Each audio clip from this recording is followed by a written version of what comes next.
किसी गांव में एक दिन कुश्ती स्पर्धा का आयोजन कराया गया। हर साल की तरह इस साल भी दूर दूर से बड़े बड़े पहलवान आए। उन पहलवानों में एक ऐसा भी पहलवान था जिसे हराना सबके बस की बात नहीं थी। जाने माने पहलवान भी उसके सामने ज्यादा देर टिक नहीं पाते थे। स्पर्धा शुरू होने से पहले मुखिया जी आए और बोले, भाइयों, इस वर्ष के विजेता को हम 3 लाख रुपये इनाम में देंगे। इनाम की राशि बड़ी थी। पहलवान और भी जोश में भर गए और मुकाबले के लिए तैयार हो गए। कुश्ती स्पर्धा आरंभ हुई और वही पहलवान सभी को बारी बारी से चित करता रहा। जब हट्ठे कट्ठे पहलवान भी उसके सामने टिक न पाए तो उसका आत्मविश्वास और भी बढ़ गया और उसने वहां मौजूद दर्शकों को भी चुनौती दे डाली। है कोई मायका लाल जो मेरे सामने खड़े होने का हिम्मत करे? वहीं खड़ा एक दुबला पतला व्यक्ति यह कुश्ती देख रहा था। पहलवान की चुनौती सुनकर उसने मैदान में उतरने का निर्णय लिया और पहलवान के सामने जाकर खड़ा हो गया। यह देखकर वह पहलवान उस पर हंसने लग गया और उसके पास जाकर कहा, तू मुझसे लड़ेगा? होश में तू है ना?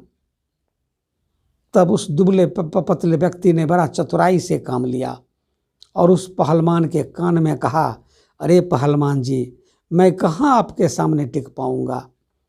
आप ये कुश्ती हार जाओ, मैं आपको इनाम के सारे पैसे दे दूंगा और साथ में 3 लाख रुपया ऊपर से भी दूंगा। आप कल मेरे घर पर आकर ले जाना। आपका क्या है, सब जानते हैं कि आप कितने महान हो। एक बार हारने से आपकी ख्याति कम थोड़े हो जाएगी। कुश्ती शुरू होती है। पहलवान कुछ देर लड़ने का नाटक करता है और फिर हार जाता है। यह देखकर सभी लोग उसकी खिल्ली उड़ाने लगते हैं और उसे घोर निंदा से गुजरना पड़ता है। अगले दिन वह पहलवान शर्त के पैसे लेने उस दुबले व्यक्ति के घर जाता है और 6 लाख रुपये की मांग करता है। तब वह दुबला व्यक्ति बोलता है, भाई, किस बात के पैसे? अरे वही जो तुमने मैदान में मुझे देने का वादा किया था। पहलवान आश्चर्य से देखते हुए कहता है। दुबला व्यक्ति हंसते हुए बोला, वह तो मैदान की बात थी जहां तुम अपने दाव पेच लगा रहे थे और मैं अपना दाव पेच लगा रहा था, पर इस बार मेरे दाव पेच तुम पर भारी पड़े और मैं जीत गया।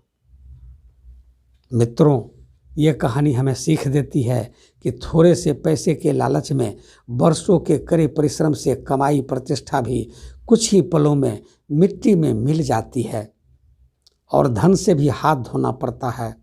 अतः हमें कभी अपने नैतिक मूल्यों से समझौता नहीं करना चाहिए। किसी भी तरह से भ्रष्टाचार से बचकर रहना चाहिए।